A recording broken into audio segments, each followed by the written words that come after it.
Hello students, welcome all of you. इस video में मैं भय Kumar 12th boards physics papers examination 2024 के लिए क्लास 12 फिजिक्स का बुक 1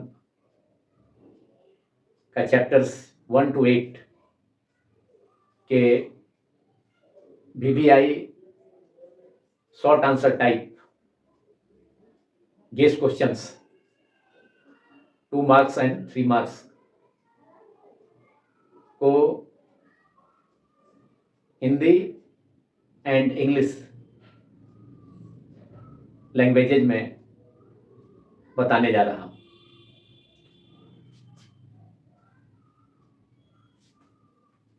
यह वीडियो 12th स्टेट बोर्ड्स के अलावा 12th CBSE board physics paper एवं अदर +2 लेवल्स के बोर्ड्स के लिए भी होगा। शॉर्ट क्वेश्चन नंबर 1, विद्युत आवेश एवं द्रव्यमान में दो अंतर बताएं। Give 2 differences between electric charge and mass. VBI short question number 2, आवेश संरक्षण नियम या आवेश संरक्षण का सिद्धांत क्या है? What is the law of conservation of charge? VBI short answer type guess question. Question 3, VBI short answer type guess question. विद्युत फ्लक्स को परिभाषित करें तथा इसके SI मात्रक को लिखें। Define electric flux, write its SI unit. एक अदर VBI शॉर्ट क्वेश्चन और में हो सकता है, वैद्युत क्षेत्र रेखाओं के गुणों को लिखें। Right properties of electric field lines. और इलेक्ट्रिक फील्ड लाइंस के 2 इंपॉर्टेंट प्रॉपर्टीज, वैद्युत क्षेत्र रेखाओं के 2 मुख्य गुणों पर आधारित प्रवेष्ट भी अलग से शॉर्ट आंसर टाइप क्वेश्चंस पूछे जाते हैं 12th बोर्ड्स के फिजिक्स पेपर्स में। जैसे why 2 electric field lines do not intersect each other. 2 विद्युत क्षेत्र रेखाएं एक दूसरे को क्यों नहीं काटती हैं? इलेक्ट्रिक फील्ड लाइंस विद्युत क्षेत्र रेखाओं के एक अदर प्रॉपर्टी पर आधारित लघुत्तरीय प्रश्न short answer type question 12th boards के पेपर्स में पूछा जाता है। Why 2 electric field lines do not form A close loop. 2 वैद्युत क्षेत्र रेखाएं बंद लूप का निर्माण क्यों नहीं करती हैं? तो इलेक्ट्रिक फील्ड लाइंस के प्रॉपर्टीज के बारे में या इलेक्ट्रिक फील्ड लाइंस के 2 इंपॉर्टेंट प्रॉपर्टीज पर based short answer type questions भी 12th बोर्ड्स के पेपर्स में फिजिक्स पेपर्स में पूछे जाते हैं, जिसके बारे में मैंने आप सभी को जानकारी दी। तो क्वेश्चन नंबर 4, समरूप विद्युत क्षेत्र में स्थित विद्युत विभव पर क्रियाशील बल आघूर्ण का व्यंजक प्राप्त करें। यह एक डेरिवेशन है जिसे 2 मार्क्स और 3 मार्क्स के शॉर्ट आंसर टाइप क्वेश्चंस में 12th बोर्ड्स के फिजिक्स पेपर्स में पूछा जाता है। क्योंकि कुछ 12th स्टेट बोर्ड्स के physics papers and CBSE 12th board के फिजिक्स पेपर में 3 मार्क्स के शॉर्ट आंसर टाइप क्वेश्चंस रहते हैं, पूछे जाते हैं।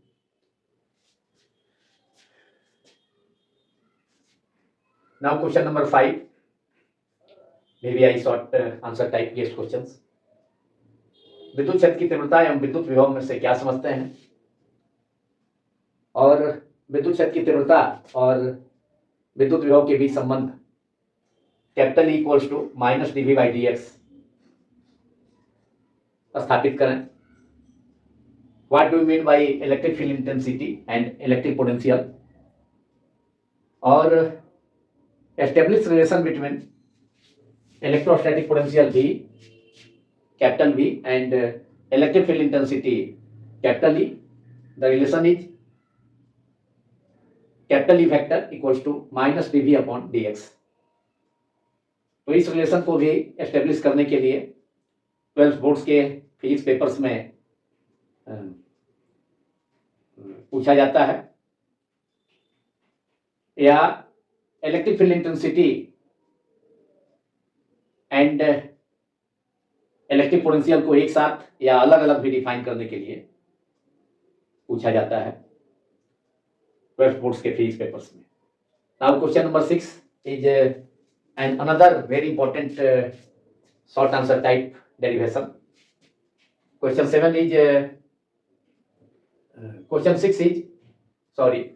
is किसी संधारित्र या संचक में संचित स्थितिज ऊर्जा का व्यंजक capital is equal to half CV square स्थापित करें और प्राप्त करें। डिराइव द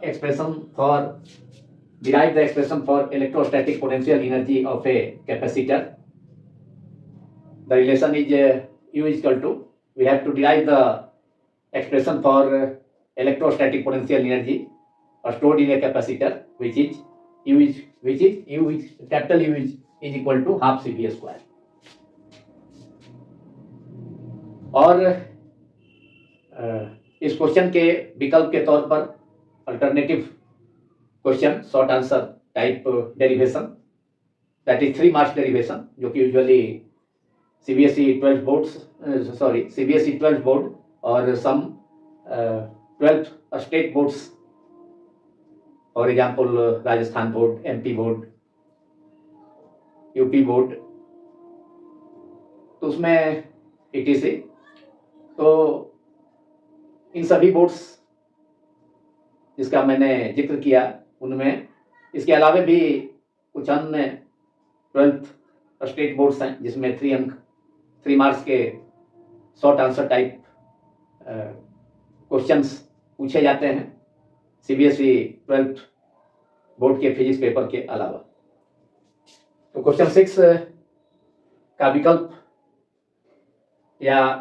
विकल्प और अल्टरनेटिव क्वेश्चन और में विद्युत क्षेत्र में, समरूप विद्युत क्षेत्र में विद्युत विभव की वैद्युत स्थिति ऊर्जा का व्यंजक capital U equal to minus PE cos theta और capital U equal to minus P vector dot D vector प्राप्त करें और स्थापित करें। Derive the expression for electrostatic potential energy of an electric dipole in uniform electric field, that is capital U equals to minus small p capital E cos theta, और capital U is equal to minus P vector dot E vector. Also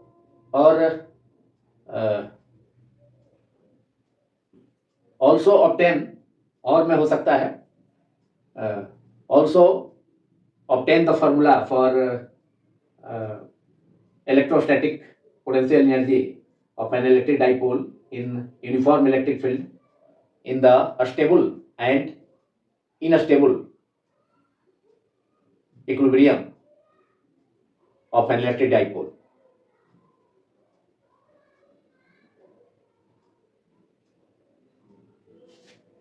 So, or indicate the directions of electric dipole in case of a stable equilibrium and unstable equilibrium of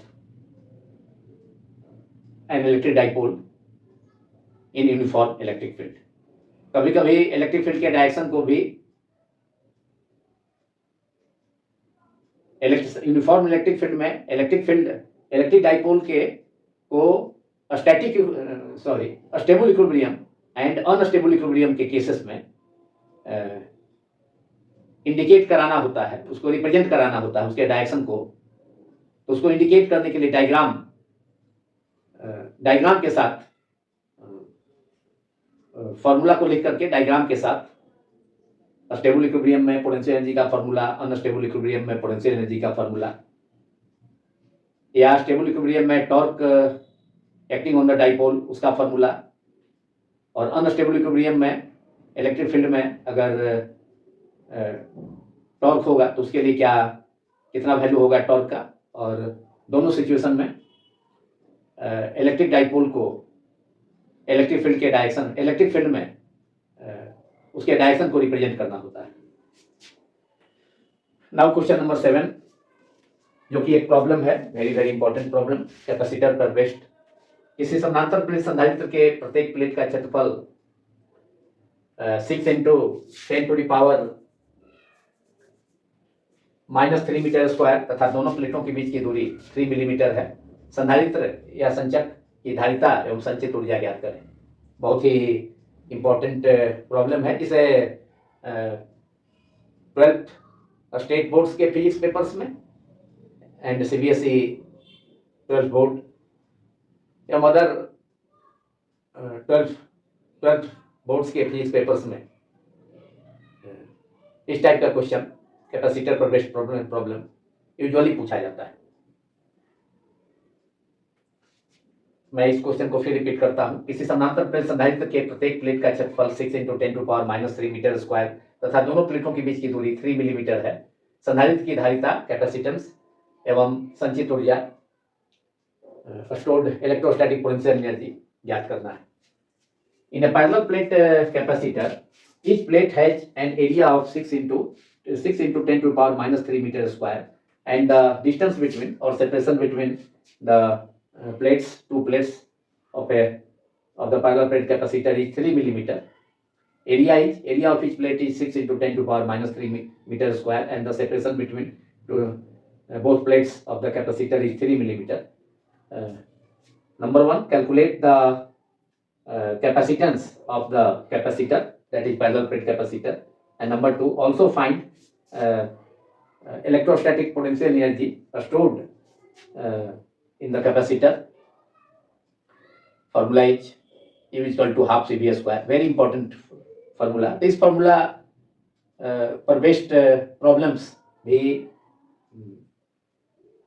usually 12 boards के paper में पूछे जाते हैं। Capacitance तो calculate करना है capacitor का, संधारित्र की धारिता ज्ञात करनी है, उसके अलावा कैपेसिटर में स्टोर्ड इलेक्ट्रोस्टैटिक पोटेंशियल एनर्जी को भी कैलकुलेट करना है।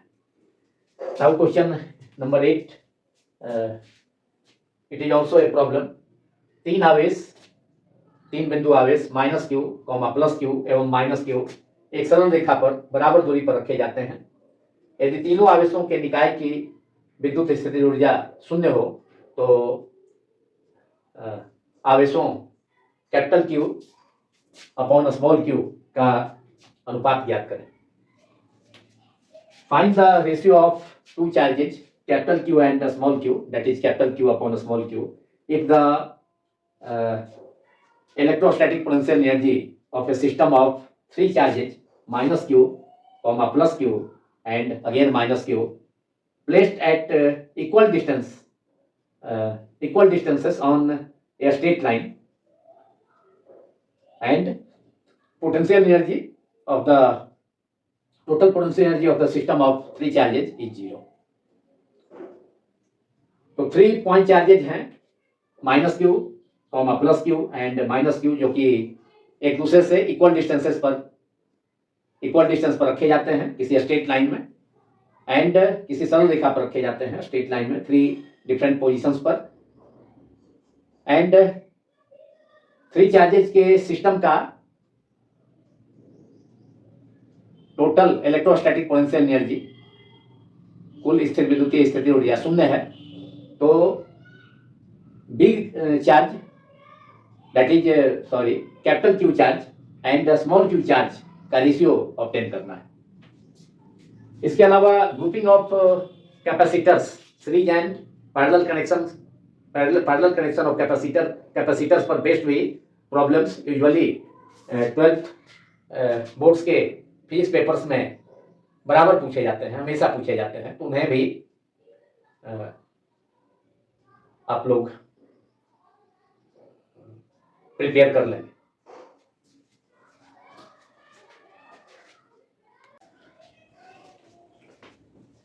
Now VVI short answer type guest question number 9। अनुगमन वेग की परिभाषा दें। अनुगमन वेग एवं विद्युत धारा में संबंध VD vector equals to I upon NEA, small n small e capital A स्थापित करें। और अनुगमन वेग, ड्रिफ्ट वेलोसिटी एंड विद्युत क्षेत्र इलेक्ट्रिक फील्ड के बीच संबंध VD vector equal to minus small e capital E vector small by small m into tau स्थापित करें। Define drift velocity, establish relation between drift velocity and electric current VD vector equals to capital I upon small n small e into capital A।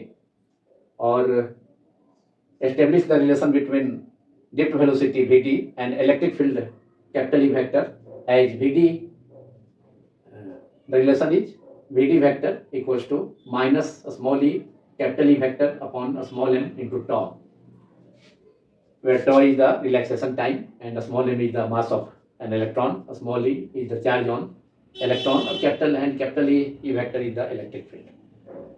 तो यह एक 3 marks का short answer VVI short answer type guest question है, जिसे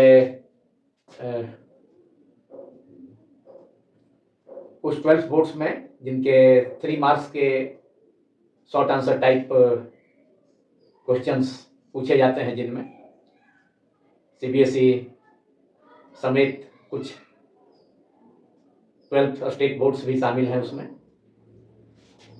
तो उसमें 3 marks का question होगा। लेकिन केवल अनुगमन वेग, drift velocity VD and electric current I में संबंध, relation formula VD equal to I upon small n small e into capital A, यह केवल 2 मार्क्स के शॉर्ट क्वेश्चंस में भी अदर्स ऑल बोर्ड्स में पूछे जा सकते हैं, जिसमें 2 मार्क्स के, केवल 2 मार्क्स के शॉर्ट आंसर टाइप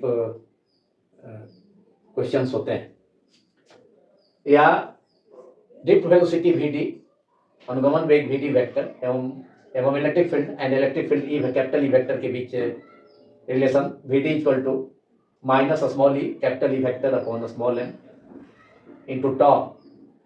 इस रिलेशन को भी 2 मार्क्स के शॉर्ट आंसर टाइप क्वेश्चन के रूप में पूछा जा सकता है, यूजुअली पूछा जाता है 12th बोर्ड्स के फिजिक्स पेपर्स में। या अनुगमन वेग, ड्रिफ्ट वेलोसिटी पर बेस्ड एक other VVI short answer type question पूछा जाता है, यूजुअली प्राय 2 मार्क्स में भी 12th बोर्ड्स के फिजिक्स पेपर्स में, CBSE board and 12th state boards, all boards में। वह प्रश्न है, अनुगमन वेग के आधार पर ओम का नियम व्युत्पन्न करें। Derive Ohm's law on the basis of drift velocity. यह भी एक बहुत ही VVI short answer type question है। नाउ क्वेश्चन नंबर 10, प्रतिरोधकता की परिभाषा दें तथा इसके सूत्र को लिखें। अर्धचालक की प्रतिरोधकता ताप ग्राफ खींचे। अर्धचालक के लिए प्रतिरोधकता का ताप के साथ विचरण, variation of resistivity with temperature, तो उसके लिए प्लॉट खींचना है। या अर्धचालक की प्रतिरोधकता ताप के साथ कैसे परिवर्तित होती है, इसे बताने के लिए एग्जाम में फिजिक्स पेपर्स, 12th बोर्ड्स के फिजिक्स पेपर्स में पूछा जा सकता है। define resistivity and write its formula. Draw resistivity temperature plot or graph for a semiconductor, or how resistivity of a semiconductor changes with rise in temperature. Now, question number 11. Now, question number 11, 12, 13, and 14 all are problems, VVI problems, based on different formulae of chapter 3, current electricity. Current electricity, chapter 3, book का chapter 3 current electricity, NCERT text book का, तो उससे उस chapter का, जिससे कि कुल मिला के चैप्टर 3 से 8 मार्क्स के questions, short answer question, long type question and multiple choice objective questions मिलाकर पूछे जाते हैं। तो उससे इसी चैप्टर का, चैप्टर 3 करंट इलेक्ट्रिसिटी के ये चारों क्वेश्चन 11, 12, 13 एंड 14 ये VVI प्रॉब्लम्स हैं। Question number 11 is a battery of EMF 10 volt and internal resistance 3 ohm is connected to a resistance capital R. If the current in the circuit is 0.5 ampere, what is the resistance of the resistor? And second part is, what is the terminal voltage of the battery when the circuit is closed? एक battery है जिसका विद्युत वाहक बल EMF 10 volt एवं आंतरिक प्रतिरोध internal resistance 3 ओम है, और उसे एक बाहरी प्रतिरोधक से जोड़ा जाता है जिसका प्रतिरोध कैपिटल R है। यदि परिपथ में विद्युत धारा 0.5 एम्पियर है तो उस प्रतिरोधक के प्रतिरोध कैपिटल R जो सेल के क्रॉस जोड़ा गया है, तो उसका प्रतिरोध का मान प्राप्त करना है पहला पार्ट में, फर्स्ट पार्ट में। एंड जब परिपथ बंद है, अर्थात जब परिपथ से विद्युत धारा, इलेक्ट्रिक करंट फ्लो कर रहा है, प्रवाहित हो रही है, तो उस सेल का टर्मिनल वोल्टेज क्या होगा? तो बंद परिपथ में सेल का टर्मिनल वोल्टेज विभवांतर सेल का EMF विद्युत वाहक बल से कम होता है। तो यह फॉर्मूला V = E - IR। किसी सेल का potential difference capital V, cell का EMF capital E, electric current I and internal resistance small r पर बेस्ड प्रॉब्लम है, जिसे जो कि एनसीईआरटी टेक्स्ट प्रॉब्लम है यह। और लेकिन इस प्रश्न को यूजुअली प्रायः ऑल 12 बोर्ड्स में पूछा जाता है, 12 पर स्टेट बोर्ड्स के फिजिक्स पेपर्स में भी एंड सीबीएसई 12 बोर्ड का फिजिक्स पेपर में भी यह प्रश्न भी पूछा जा सकता है, या इस टाइप के प्रश्न पूछे जा सकते हैं थोड़ा डाटा चेंज करके। लेकिन अगर आपको फॉर्मूला मालूम है, प्रोसेस मालूम है, तो डाटा चेंज करने से कोई अंतर नहीं पड़ेगा, आप इजीली सॉल्व कर सकते हैं एग्जाम में। तो V = E - IR, I × small r cell का आंतरिक प्रतिरोध, सेल का इंटरनल रेजिस्टेंस है। तो इस फॉर्मूला से आप आसानी से बना सकते हैं, क्योंकि सभी डाटा प्रोवाइड है। इंटरनल रेजिस्टेंस भी दिया हुआ है, 3 ओम है स्मॉल r का वैल्यू, और सेल का EMF 10 वोल्ट है, कैपिटल E = 10 वोल्ट है। और रेजिस्टेंस R का वैल्यू निकालना है, तो हम निकाल लेंगे रेजिस्टेंस R का वैल्यू। और करंट का वैल्यू सर्किट में 0.5 ओम है, तो इसके लिए हम फॉर्मूला यूज करेंगे रेजिस्टेंस R का वैल्यू मालूम करने के लिए, I = capital E upon capital R plus small r। तो EMF कैपिटल E दिया है, I भी दिया है, स्मॉल r भी दिया है 3 ओम, तो कैपिटल R का वैल्यू मालूम हो जाएगा। जब कैपिटल R का वैल्यू मालूम हो जाएगा तो हम potential drop V = I × capital R और V = E - IR formula, I × small r formula use करके आसानी से ऑब्टेन कर सकते हैं। तो इस प्रॉब्लम का हिंट भी मैंने दे दिया, जिसे आप आसानी से सॉल्व कर सकते हैं। Now question 12, it is also a very important short answer type problem, either for 2 और 3 मार्क्स। क्वेश्चन 11 तो 2 मार्क्स का है, लेकिन क्वेश्चन नंबर 12 3 मार्क्स का भी पूछा जा सकता है। हॉट प्रॉब्लम है ये, तो सीबीएसई 12 बोर्ड के लिए भी and some 12th state boards के लिए भी, जिसमें 3 मार्क्स के प्रॉब्लम्स पूछे जाते हैं। Question is question number 12 total. A heating element using nichrome connected to a 230 volt supply draws an initial current of 3.2 ampere, which settles after a few seconds to a steady value of 2.8 ampere. What is the steady temperature of the heating element if the room temperature is 27 degrees C? Given temperature coefficient resistance of nichrome is 1.70 multiplied by 10 to the power minus 4 degree centigrade inverse, which is the unit of temperature coefficient of resistivity. Degree centigrade inverse और kelvin inverse A -1। तो एक heating element है, suppose किया जाए heater है जिसमें कि nichrome का यूज हुआ है, नाइक्रोम के वायर का, और उसे 230 वोल्ट के सप्लाई वोल्टेज से जोड़ा गया है, जिससे कि वह हीटिंग एलिमेंट हीटर 3.2 एम्पियर का इनिशियल करंट लेता है, प्रारंभिक धारा प्राप्त करता है सप्लाई से, जो कि कुछ समय के बाद नाइक्रोम तार के प्रतिरोध के कारण सेटल होकर के अस्थायी धारा 2.8 एम्पियर के रूप में घट करके 3.2 एम्पियर से धारा नाइक्रोम के तार का प्रतिरोध के कारण घट करके 2.8 एम्पियर हो जाता है। तो हीटिंग एलिमेंट का, हीटर का अस्थायी ताप क्या होगा, मतलब फाइनल टेम्परेचर क्या होगा, अंतिम ताप क्या होगा, जबकि रूम टेम्परेचर, शुरू में कमरे का ताप या कह सकते हैं इनिशियल टेम्परेचर, प्रारंभिक ताप 27 डिग्री सी है। तो अंतिम ताप क्या होगा हीटर का, हीटिंग एलिमेंट का तापन अवयव का, वह मालूम करना है। और temperature coefficient of resistance of nichrome, nichrome के तार का प्रतिरोध ताप गुणांक का value 1.70 into 10 to power -4 degree centigrade inverse है। Now question number 13, it is also a very important question based on the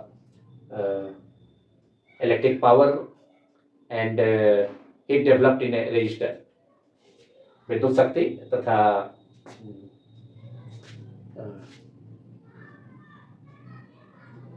विद्युत शक्ति पर बेस्ड है, इलेक्ट्रिक पावर पर बेस्ड है, and heat developed in the resistor, किसी प्रतिरोधक में उत्पन्न उष्मा का परिमाण का फॉर्मूला H = I² पर बेस्ड है, तथा इलेक्ट्रिक पावर का फॉर्मूला P = अगर सप्लाई वोल्टेज कांस्टेंट है तो P = V²/R। तो जिससे पावर दिया है इस प्रॉब्लम में, तो हम रेजिस्टेंस निकाल लेंगे, कैपिटल R = V²/P।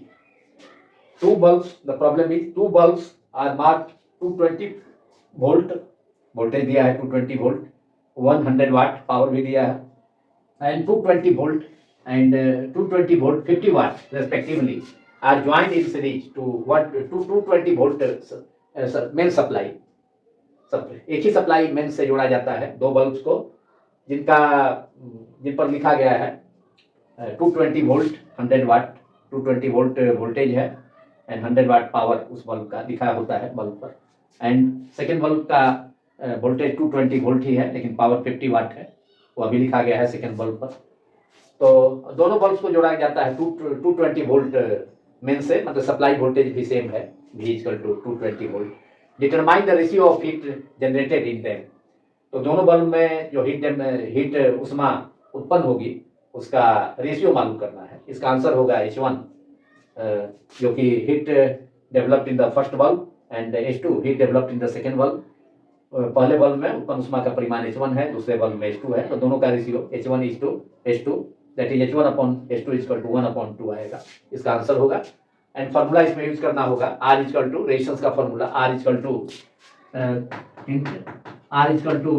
V²/P, क्योंकि पावर दिया है दोनों बल्ब का, तो रेजिस्टेंस हम निकाल लेंगे। R1 = सप्लाई वोल्टेज, तो V सेम ही है दोनों का, तो दोनों बल्ब पर वोल्टेज सेम है, सप्लाई वोल्टेज भी सेम है, तो resistance of the first bulb R1 = V²/P1, power P1 है 100 वाट, जबकि सेकेंड बल्ब का रेजिस्टेंस, सेकेंड बल्ब का पावर 50 वोल्ट है, वोल्टेज तो उतना ही है 220 वोल्ट है, तो यहाँ पर R2 = R1 is equal to V square by P1 and R2 is equal to V square upon P2। इस फॉर्मूला का यूज करेंगे आप, तो R1 R2 दोनों बल्ब्स का टू बल्ब्स का रेजिस्टेंस मालूम हो जाएगा। उसके बाद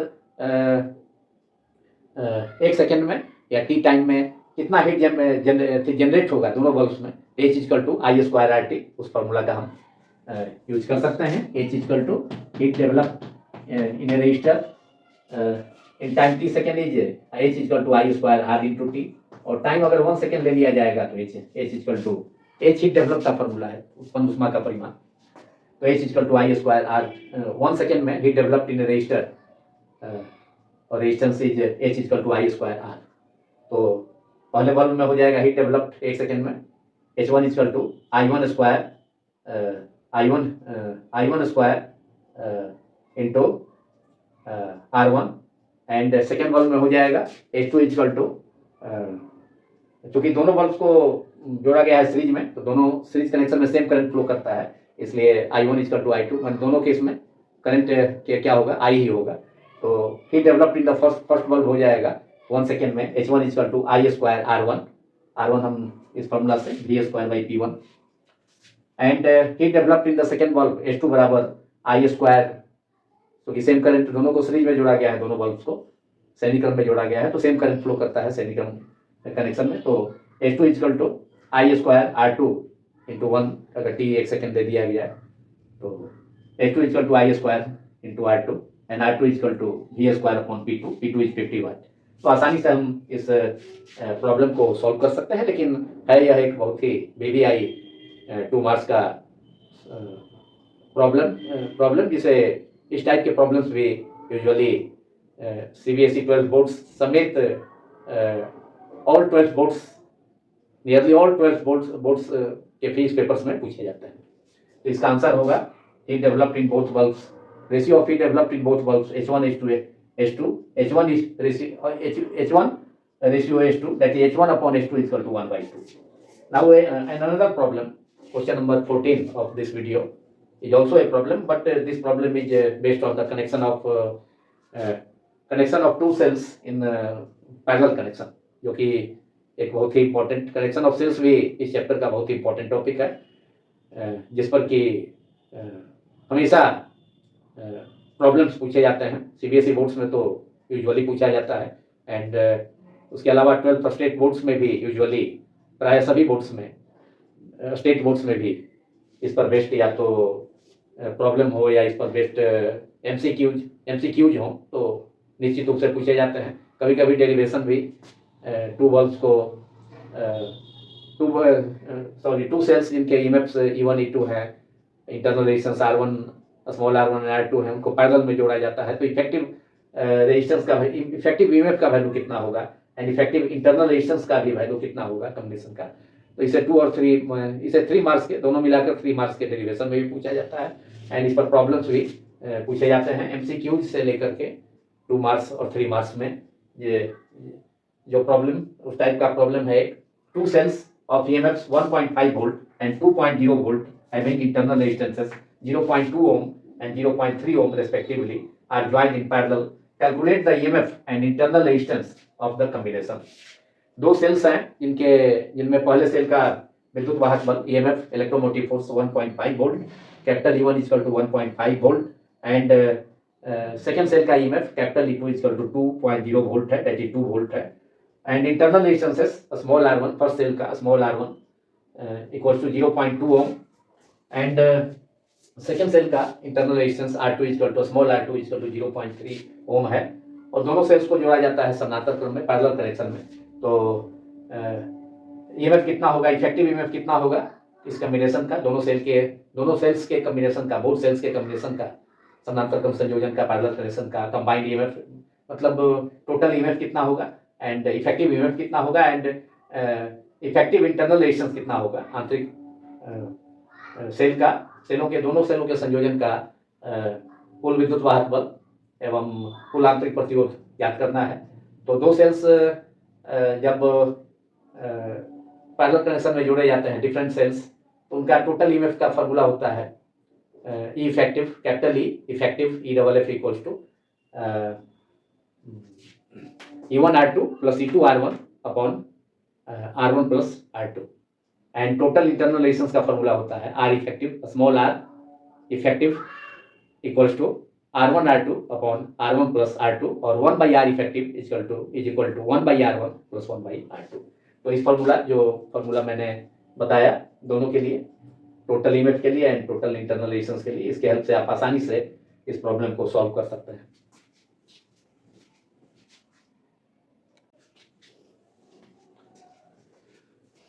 now VBI short answer type guess question number 15। Kirchhoff के नियमों को लिखें। State Kirchhoff's rules for electrical circuits. यह 2 अंक का 2 मार्क्स का एक VBI short answer type question है। इसे व्हीटस्टोन सेतु के साथ व्हीटस्टोन के सेतु का संतुलन की शर्त condition to obtain the condition of equilibrium of a Wheatstone bridge using Kirchhoff's rules के साथ 5 मार्क्स के क्वेश्चंस में भी VBI 5 मार्क्स के VBI लॉन्ग क्वेश्चंस में भी के रूप में भी पूछा जाता है यूजुअली 12 बोर्ड्स के फिजिक्स पेपर्स में। लेकिन केवल किरचॉफ के नियमों को लिखें। यह 2 अंक का लघु उत्तरीय प्रश्न शॉर्ट आंसर टाइप 2 मार्क्स का यह पूछा जाता है state Kirchhoff's rules for electrical circuit. और अगर इसका दूसरा पार्ट जिसे मिलाकर लॉन्ग क्वेश्चन फॉर्म बनता है तो उस पार्ट को 3 मार्क्स के क्वेश्चन के रूप में 12 बोर्ड्स के फिजिक्स पेपर्स में पूछा जाता है। वैसे बोर्ड्स जिनमें 3 मार्क्स के शॉर्ट आंसर टाइप क्वेश्चंस पूछे जाते हैं, इसमें CBSE 12th board and some 12th state boards शामिल हैं। तो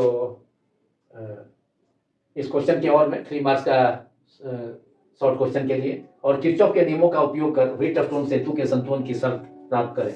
obtain the condition of equilibrium of a Wheatstone bridge using Kirchhoff's rules.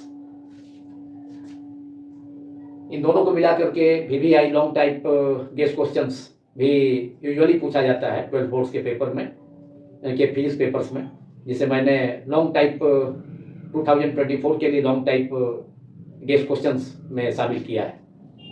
लेकिन इन दोनों को अलग अलग शॉर्ट आंसर टाइप क्वेश्चन में भी पूछा जाता है, इसलिए अलग अलग भी गेस करना अनिवार्य था। इसके अलावा किरचॉफ के नियमों पर based problems and Wheatstone bridge के इक्विलिब्रियम का कंडीशन पर बेस्ड भी प्रॉब्लम्स प्रायः ऑल 12 बोर्ड्स के फिजिक्स पेपर्स में पूछे जाते हैं, जिन्हें आप सभी स्टूडेंट्स को तैयार करना चाहिए। Now question number 16 VBI short type question, जो कि केवल 12th स्टेट बोर्ड्स के लिए है। प्रेजेंट में पोटेंशियोमीटर CBSE 12th बोर्ड के सिलेबस से फिजिक्स के सिलेबस से डिलीटेड है। Question number VBI question number 16 for 12th state board से व्योमापी का सिद्धांत बताएं एवं इसके 2 उपयोगों को लिखें। Give the principle of a potentiometer and write its 2 uses. Now question number 17 all 12 boards के लिए यह VBI शॉर्ट टाइप क्वेश्चन है, जो कि chapter 4 moving charges and magnetism से है। लॉरेंज बल क्या है? What is Lorentz force? VBI 2 marks short answer type question है ये। क्वेश्चन नंबर 18 यह भी VBI 2 marks short answer type question है, जिसे मैंने गेस में शामिल किया है। बायोट-सावर्ट नियम को लिखें। State Biot-Savart law. तो बायोट-सावर्ट का नियम को लिखने के लिए जब एग्जाम में आए तो उसके दोनों फॉर्म, बायोट-सावर्ट नियम का अधिक रूप scalar form of Biot-Savart law and vector form of Biot-Savart law को मैथमेटिकल फॉर्म लिखना चाहिए, तब आपको 2 अंक एग्जाम में प्राप्त होगा। मैंने स्केलर फॉर्म बायोट-सावर्ट लॉ का एंड वेक्टर फॉर्म अदिश रूप एंड सदिश रूप बायोट-सावर्ट नियम का लिखने पर ही 2 अंक मिलेंगे। 1-1 अंक दोनों पर प्रोवाइड किया जाता है। बायोट-सावर्ट लॉ का एप्लीकेशन पर भी इंपॉर्टेंट एप्लीकेशंस ऐसे 3 एप्लीकेशंस हैं जिन्हें टेक्स्ट बुक में शामिल किया गया है, लेकिन उनमें से 2 इंपॉर्टेंट एप्लीकेशंस हैं बायोट-सावर्ट लॉ का यूज कर इसे धारावाही वृत्तीय कुंडली के केंद्र पर, धारावाही वृत्तीय लूप के केंद्र पर चुंबकीय क्षेत्र का व्यंजक प्राप्त करना है. Obtain the expression for magnetic field at the center of a current carrying circular loop using Biot-Savart law. And Biot-Savart नियम का उपयोग करके किसी धारावाही वृत्तीय लूप के अक्ष पर स्थित किसी बिंदु पर चुंबकीय क्षेत्र का व्यंजक प्राप्त करना. To find the expression for magnetic field at the axial point of a current carrying circular loop using Biot Savart law. तो इसे 3 मार्क्स के शॉर्ट आंसर टाइप क्वेश्चन के रूप में यूजुअली पूछा जाता है 12th बोर्ड्स के पेपर्स में. इन दोनों एप्लीकेशंस को तैयार करना जरूरी है. इसके अलावा अनंत लंबे चालकतार के निकट किसी बिंदु पर चुंबकीय क्षेत्र का व्यंजक बायोट-सावर्ट नियम का उपयोग करके प्राप्त करें. Obtain the expression for magnetic field at a point due to an infinitely long current carrying a straight wire और स्टेट कंडक्टर. तो किसी बोर्ड में इस प्रश्न को भी, यह बायोट-सावर्ट नियम का तीसरा अनुप्रयोग है, इसे भी पूछा जाता है. लेकिन वृत्तीय कुंडली सर्कुलर कॉइल के सेंटर पर, सर्कुलर लूप के सेंटर पर, वृत्तीय धारावाही लूप के सेंटर पर एंड सर्कुलर लूप के एक्सिस पर के किसी पॉइंट पर बायोट-सावर्ट लॉ का यूज कर मैग्नेटिक फील्ड का एक्सप्रेशन ऑब्टेन करना, यह 3 मार्क्स के क्वेश्चन के रूप में प्रायः यूजुअली पूछा जाता है 12th बोर्ड्स के पेपर में. लेकिन बायोट-सावर्ट नियम का स्टेटमेंट लिखना mathematical form, scalar form and vector form, यह 2 मार्क्स के क्वेश्चन के रूप में, शॉर्ट क्वेश्चन के रूप में यूजुअली पूछा जाता है 12th बोर्ड्स के फिजिक्स पेपर्स में. नाउ क्वेश्चन नंबर 19, यह भी बहुत ही इंपॉर्टेंट एक शॉर्ट आंसर टाइप क्वेश्चन है. और यह क्वेश्चन है एम्पियर का परिपथीय नियम को लिखे. State amperes circular law. तो यह भी एक VBI short answer type question है जिसे यूजुअली पूछा जाता है 12th बोर्ड्स के पेपर्स में, फिजिक्स पेपर्स में. और इस पर बेस्ड एक बहुत ही इंपॉर्टेंट एप्लीकेशन भी 3 मार्क्स के शॉर्ट आंसर क्वेश्चन में पूछा जाता है. application of Ampere circular law to find magnetic field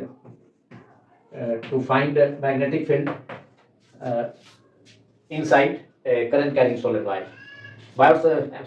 ampere का परिपथीय नियम का उपयोग करके किसी धारावाही परिनालिका के अंदर उसके अक्ष पर स्थित किसी बिंदु पर चुंबकीय क्षेत्र का व्यंजक प्राप्त करें. तो यह 3 मार्क्स का VBI short answer type question usually all 12th boards के पेपर में पूछा जाता है. लेकिन एम्पियर का परिपथीय नियम को लिखें, यह 2 मार्क्स का यह VBI शॉर्ट क्वेश्चन है. And use of Ampere circular law to find the expression for magnetic field inside a current carrying solid wire. यह 3 मार्क्स का एक VBI शॉर्ट आंसर क्वेश्चन है. तो एम्पियर का परिपथीय नियम को लिखने के लिए अगर आए स्टेट एम्पियर सर्कुलर लॉ, तो यह 2 अंक में आएगा. लेकिन अगर इसका एप्लीकेशन एम्पियर सर्कुलर लॉ का to find magnetic field inside a current carrying solid wire using Ampere circular law, Ampere का परिपथीय नियम का उपयोग करके उसके अंदर किसी धारावाही परिनालिका के अंदर स्थित उसके अक्ष के किसी बिंदु पर चुंबकीय क्षेत्र का व्यंजक प्राप्त करें. यह 3 मार्क्स का शॉर्ट आंसर टाइप क्वेश्चन है. इस चीज को हमेशा याद रखना चाहिए. नाउ क्वेश्चन नंबर 20, जिसे कभी कभी कुछ 12th बोर्ड्स में पूछा जाता है. फ्लेमिंग के बाएं हाथ का नियम को लिखें. 2 मार्क्स के शॉर्ट आंसर टाइप क्वेश्चन में फ्लेमिंग के बाएं हाथ का नियम को लिखें. Right Fleming's left hand rule. उतना VBI नहीं है लेकिन इंपॉर्टेंट क्वेश्चन जरूर है, कभी कभी पूछा जाता है 12th बोर्ड्स के फिजिक्स पेपर में, कुछ 12th बोर्ड्स के फिजिक्स पेपर के पेपर्स में. इसके अलावा अब क्वेश्चन नंबर 21, जो कि बहुत ही इंपॉर्टेंट एक क्वेश्चन है, जो कि गैल्वेनोमीटर को एमीटर में परिवर्तित करने के लिए संत का उपयोग किया जाता है, उस पर आधारित है. संत क्या है, इसके 2 उपयोग लिखे. What is Sant, right its 2 usage. तो इस प्रकार संत क्या है, संत को बताना है, उसका 2 उपयोग लिखना है. तो यह 2 मार्क्स के शॉर्ट आंसर टाइप क्वेश्चन में एक VBI शॉर्ट क्वेश्चन है. नाउ क्वेश्चन नंबर 22, फैराडे के विद्युत चुम्बकीय प्रेरण के नियमों को लिखें. State Faraday's law of electromagnetic induction. तो यह एक 2 मार्क्स का VBI short answer type question है. इसके विकल्प के तौर पर लेंज का नियम को लिखें, स्टेट लेंज लॉ, या यह दर्शाएं कि लेंज का नियम ऊर्जा संरक्षण नियम के अनुरूप है। इसे किसी न किसी बोर्ड में तो इस प्रश्न को पूछा ही जाता है। लेंज का नियम का स्टेटमेंट तो वह 2 मार्क्स का क्वेश्चन होगा, या 2 मार्क्स या 3 मार्क्स में लेंज का नियम दर्शाएं कि लेंज का नियम ऊर्जा संरक्षण नियम के अनुरूप है। So that length rule is in accordance with the law of conservation of energy. Now question number 23, प्रत्यावर्ती धारा परिपथ में प्रतिघात 2 प्रकार का होता है, प्रेरणिक प्रतिघात एवं धारकीय प्रतिघात। रिएक्टेंस 2 टाइप का होता है, 2 टाइप्स का होता है। एक इंडक्टिव रिएक्टेंस, इंडक्टर का जो रेजिस्टेंस होता है, एंड कैपेसिटर जो रेजिस्टेंस ऑफर करता है तो इलेक्ट्रिक करंट और चार्ज के फ्लो में, उसे कैपेसिटिव रिएक्टेंस धारकीय प्रतिघात कहा जाता है। तो प्रत्यावर्ती धारा परिपथ में प्रतिघात, रिएक्टेंस एवं एसी सर्किट में रिएक्टेंस एवं प्रतिबाधा, इम्पीडेंस क्या है, what are reactance and impedance in AC circuits. तो इसे भी कुछ 12 बोर्ड्स में यूजुअली पूछा जाता है। इसको यह 2 मार्क्स का शॉर्ट आंसर टाइप क्वेश्चन है, जिसमें केवल प्रत्यावर्ती धारा परिपथ में प्रेरणिक प्रतिघात क्या है या धारकीय प्रतिघात क्या है, वह भी 2 अंक का वैसे भी पूछा जा सकता है। या प्रतिबाधा, प्रत्यावर्ती धारा परिपथ एसी सर्किट का प्रतिबाधा क्या है, तो वैसे भी अलग अलग भी पूछा जाता है। तो what are reactance and impedance in AC circuits. Now question number 24, अनून प्रेरण एवं अनून प्रेरण प्रेरकत्व को समझाएं। Explain mutual inductance, mutual induction and mutual inductance. या इसे पूछा जा सकता है, अनून प्रेरकत्व को समझाएं तथा इसके एसआई मात्रा को लिखें। Explain mutual inductance and write it's SI unit. इस प्रश्न के यह 2 अंक का लघुत्तरीय प्रश्न है, 2 मार्क्स का, जिसे 12 बोर्ड्स के फिजिक्स पेपर्स में पूछा जाता है शॉर्ट आंसर टाइप क्वेश्चन के रूप में। लेकिन इस पर बेस्ट एक 3 मार्क्स का शॉर्ट आंसर टाइप क्वेश्चन भी यूजुअली पूछा जाता है कुछ 12 बोर्ड्स के फिजिक्स पेपर्स में। Obtain an expression for mutual inductance of 2 current carrying solenoids और 2 current carrying concentric circular loops of radii r1, capital R1 and capital R2, or a small r1 and a small r2, where r2 is greater than r1। जो second circular loop है उसका radius r2, first circular loop जो अंदर में है उससे ज़्यादा है। तो 2 समाक्षीय धारावाही परिचालिकाओं के लिए अनून प्रेरकत्व का व्यंजक प्राप्त करें, या 2 धारावाही संकेंद्री वृत्ताकार लूपों, वृत्तीय लूपों के लिए अनून प्रेरकत्व का व्यंजक प्राप्त करें म्यूचुअल इंडक्टेंस का, जिनके सर्कुलर लूप्स का रेडियाई R1 एंड R2 है, जहां R2 is greater than R1। तो this is the application of this question is the application of mutual inductance. तो इस प्रश्न को भी 3 अंक के प्रश्न में यूजुअली पूछा जाता है। सीबीएसई 12 बोर्ड में भी 3 अंक का प्रश्न एंड कुछ स्टेट बोर्ड्स में भी जिनमें 3 मार्क्स के शॉर्ट आंसर टाइप क्वेश्चन पूछे जाते हैं। मैं फिर से एक बार अंग्रेजी में, इंग्लिश में इस क्वेश्चन को रिपीट करता हूँ। Obtain the expression for mutual inductance of 2 current carrying obtain the expression for mutual inductance for 2 current carrying coaxial solenoids, or obtain the expression for mutual inductance for 2 current carrying concentric circular loops of radii R1 and R2, where R2 is greater than R1.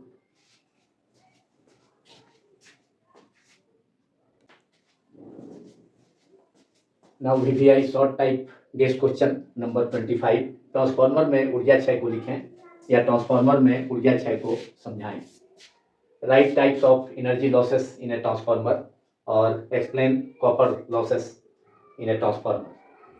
Question number 25, समरूप चुंबकीय क्षेत्र में किसी धारा loop पर क्रियाशील बल आघूर्ण का व्यंजक प्राप्त करें।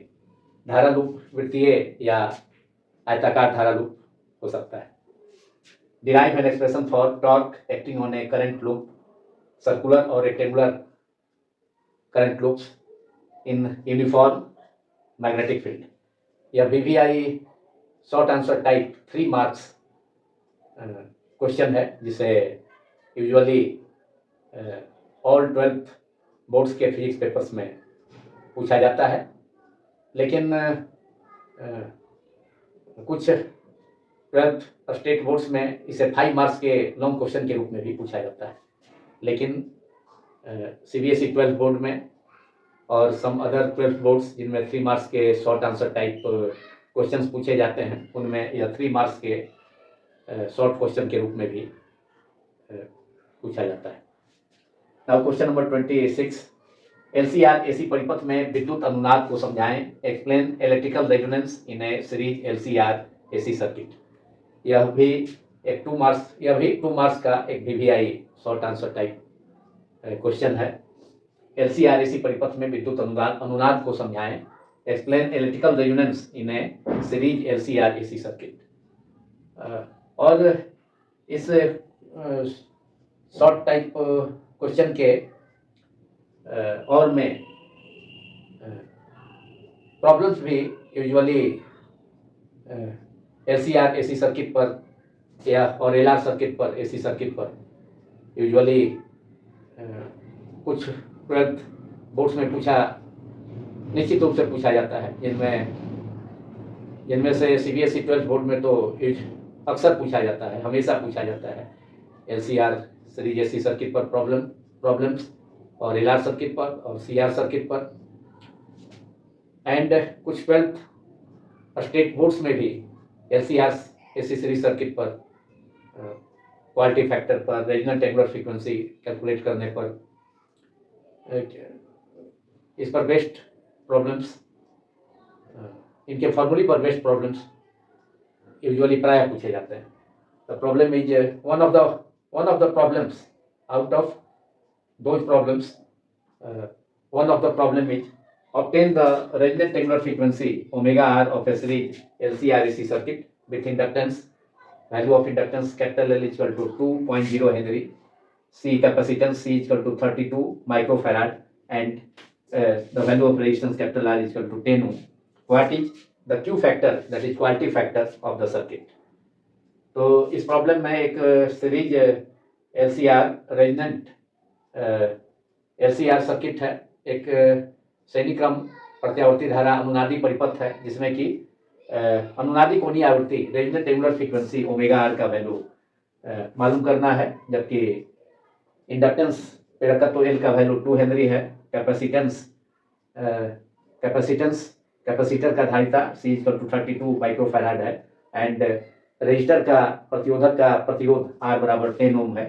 तो इस सर्किट का रेजोनेंट एंगुलर फ्रीक्वेंसी अनुनादी कोणीय आवृत्ति के अलावा क्वालिटी फैक्टर Q फैक्टर भी मालूम करना है। 2 पार्ट्स में यह प्रॉब्लम है। तो इस टाइप का प्रॉब्लम्स यूजुअली 12 बोर्ड्स के फिजिक्स पेपर्स में काफ़ी इंपॉर्टेंट प्रॉब्लम्स हैं।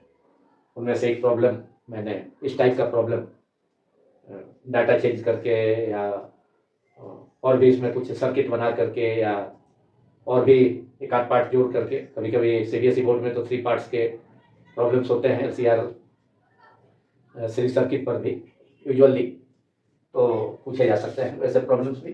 तो इसका हिंट भी मैं बताता हूँ। रेजोनेंट एंगुलर फ्रीक्वेंसी का फॉर्मूला होता है omega is equal to 1/√LC।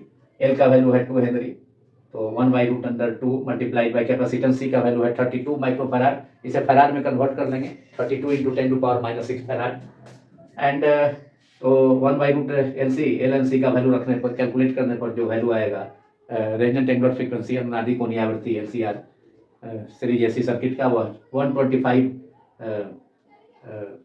Second inverse और radian second inverse angular frequency का फॉर्मूला होता है। And quality factor Q is equal to L omega R upon L omega small r, omega small r suffix में है, resonant angular frequency का symbol है, upon capital R resistance का value है। तो क्वालिटी फैक्टर का दोनों फॉर्मूला होता है L omega R upon R capital R और 1/C ओमेगा R। तो दोनों में किसी फार्मूला का यूज करके यहाँ मैंने L omega R upon capital R का यूज किया है। एल का इंडक्टेंस का वैल्यू 2 है हेनरी एंड ओमेगा आर का value 125 radian per second, second inverse, और सेकेंड इनवर्स भी लिखा जा सकता है। एनसीईआरटी के बुक में प्रॉब्लम, एनसीईआरटी बुक का यह प्रॉब्लम है तो उसके आंसर में सेकेंड इनवर्स लिखा है। तो 2 L equal to 2 omega R equal to 125 upon resistance R का वैल्यू 10 ओम है, तो कैंसिल होकर के क्यू फैक्टर का वैल्यू 25 हो गया। क्योंकि क्यू फैक्टर दो equal same quantity potential difference across the inductor upon potential difference across the resistor का रेशियो है, तो इसलिए, और potential difference across the capacitor to the potential difference across the resistor का रेशियो है, तो वोल्टेज एंड वोल्टेज का ratio है, तो यह यूनिटलेस होता है। और एक और फॉर्मूला होता है क्वालिटी फैक्टर का, quality factor is equal to the ratio of resonant angular frequency omega 0 और omega R upon the bandwidth, that is 2 delta omega bandwidth difference between two frequencies, omega 2 which is omega 0 plus delta omega, and omega 1 is smaller than omega 0, that is omega 1 is equal to omega 1 is equal to omega 0 minus delta omega। तो दोनों frequencies का difference है जो कि resonant angular frequency से थोड़ा अधिक है, और फिर ओमेगा 2 ओमेगा 1 थोड़ा कम है, दोनों का डिफरेंस 2 डेल्टा ओमेगा होता है। तो बैंडविड्थ के रूप में भी तो एंगुलर फ्रीक्वेंसी का ही रेशियो है omega R upon 2 delta omega, तो इसलिए यूनिटलेस होता है क्वालिटी फैक्टर, तो केवल इसका न्यूमेरिकल वैल्यू होता है। इस प्रॉब्लम में Q equal to L omega R upon capital R, value रखने के बाद एल का वैल्यू 2 हेनरी है, ओमेगा आर 125, आर रेजिस्टेंस का वैल्यू 10, दैट इज कैलकुलेशन के बाद 25 आंसर इसका है। नाउ क्वेश्चन नंबर 27 जो कि magnetism and matter chapter 5 book 1 class 12 physics का क्वेश्चन नंबर, लेकिन इस वीडियो का question number VVI short answer type guess question number 27। प्रतिचुंबकीय पदार्थ या अनुचुंबकीय पदार्थ के दो गुणों को लिखें, write two properties of diamagnetic material और पैरामैग्नेटिक मटेरियल। तो और डिस्टिंग्विश बिटवीन, इसे दूसरे ढंग से भी पूछा जा सकता है, distinguish between diamagnetic, paramagnetic and ferromagnetic materials. तो टू पॉइंट एटलीस्ट 2 पॉइंट्स उसमें डिफरेंस के रूप में आंसर में लिखना होगा। नाउ क्वेश्चन नंबर 28, यह भी मैग्नेटिज्म चैप्टर से है। एक क्षण चुंबकीय अक्षीय स्थिति एवं निरक्षीय स्थिति को समझाएं, एक्सप्लेन इन ऑन पोजिशन और axial position and broad side on position और equatorial position of a bar magnet. यह भी एक important short answer type question है। एक क्षण चुंबकीय अक्षीय स्थिति एवं निरक्षीय स्थिति को समझाएं, एक्सप्लेन इन ऑन पोजिशन और axial position and broad side on position which is also called equatorial position of a bar magnet. Now question number 29, चुंबकीय फ्लक्स की परिभाषा दें एवं SI मात्रक लिखें। Define magnetic flux, write its SI unit. Question number 30 जो कि electromagnetic waves EM waves chapter 8 से है, जो कि फर्स्ट बुक का लास्ट चैप्टर है, और इस वीडियो में शॉर्ट आंसर टाइप के क्वेश्चंस जिसे इंक्लूड किया गया है, शामिल किया गया है इस वीडियो में, वह चैप्टर्स 1 से 8 चैप्टर तक ही है, जिसे पार्ट 1 में 2024 फिजिक्स पेपर्स 12 बोर्ड्स के लिए, तो उसमें पार्ट 1 है यह।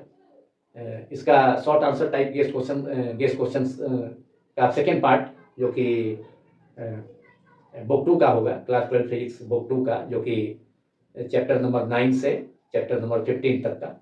CBSE में चैप्टर नंबर 9 से चैप्टर नंबर 14 तक है, लेकिन स्टेट बोर्ड्स में चैप्टर 15 तक है। तो चैप्टर 15 तक के ही मतलब सेकेंड बुक के ऑल चैप्टर्स के VVI शॉर्ट आंसर टाइप के क्वेश्चंस का मैं वीडियो पार्ट 2 में बहुत जल्द इसके बाद उसे भी YouTube में अपलोड करूँगा। Now coming to the point, coming to the question number 30, विद्युत चुंबकीय तरंग क्या है? VVI question, 2 marks short answer type question. विद्युत चुम्बकीय तरंग क्या है या विद्युत चुम्बकीय तरंग के दो गुणों को लिखें। दोनों ढंग से क्वेश्चन पूछा जाता है 12th बोर्ड्स के पेपर्स में, फिजिक्स पेपर्स में। What is EM wave, electromagnetic wave, what is electromagnetic wave, that is EM wave, और write down two properties of electromagnetic waves और EM waves. Question number 31, name the EM waves which part a maintains the earth warm, earth को गर्म रखता है, वह कौन सा electromagnetic radiation है। B are used in, that is those electromagnetic waves are used in aircraft navigation. तो radar प्रणाली में किसका यूज होता है, इलेक्ट्रोमैग्नेटिक वेव्स का आंसर है माइक्रोवेव्स का। और अर्थ को जो गर्म रखता है वह रेडिएशन है पार्ट ए का, जो जिसमें पूछा गया है वह है infrared radiation. And C is which is used for electromagnetic wave used for studying crystal structure. तो क्रिस्टल स्ट्रक्चर का स्टडी करने के लिए जो इलेक्ट्रोमैग्नेटिक वेव यूज किया जाता है उसका नाम लिखना है, वह है एक्सरेज। और इज एब्जॉर्ब बाई, इसी क्वेश्चन के और में है पार्ट सी के, इज और that electromagnetic wave which is absorb by the ozone layer in the atmosphere. तो वह इलेक्ट्रोमैग्नेटिक वेव जो कि एटमोसफेयर वायुमंडल के ओजोन लेयर द्वारा, जो सबसे अपर मोस्ट लेयर है, उसके द्वारा एब्जॉर्ब हो जाता है, तो वह अल्ट्रावायलेट रेडिएशन, अल्ट्रावायलेट रे और अल्ट्रावायलेट रेडिएशन। तो तीनों का आंसर मैंने बता दिया। And right any one method for the production of each of the above radiation. तो तीनों रेडिएशन के का प्रोडक्शन का मेथड भी बताना है। Now question number 32, which is the last question of this video. Derive an expression for the force acting between two long parallel current carrying conductors when the current are flowing along the same direction. दो लंबे समानांतर धारावाही चालकों के बीच क्रियाशील बल का व्यंजक निकालें जब धाराएं एक ही दिशा में प्रवाहित होती हैं। एक VVI short answer type question, either 2 marks और 3 मार्क्स क्वेश्चन है। 2 अंक का भी पूछा जा सकता है या 3 अंक में, प्राय 3 अंक में इस ढंग के क्वेश्चन का ज़्यादा चांस होता है। इसी क्वेश्चन को लॉन्ग क्वेश्चन के रूप में भी पूछा जा सकता है अगर इसमें टेल जोड़ दिया जाए, definition of define 1 ampere current, और कोई प्रॉब्लम इसके फार्मूला पर, जो फार्मूला इसका force acting between two current carrying conductor, two infinitely long current carrying conductor is given by F by delta L equal to mu naught upon mu naught into I1 I2 upon 2 pi T. इस problem पर, इस formula पर based problems भी जब tell के साथ include किए जाते हैं, शामिल किए जाते हैं, तो इसे 5 मार्क्स के लॉन्ग क्वेश्चन में पूछा जाता है। या तो 1 एम्पियर का डिफिनीशन एंड अदरवाइज जो फार्मूला डिराइव करना है, expression for the force acting between two long parallel current carrying conductors. तो formula F upon delta L, force acting per unit length of the each conductor is F by delta L equal to mu naught I1 I2 upon 2 pi t. तो इस formula पर based problems भी काफ़ी important है। उसे 12th boards के physics papers में,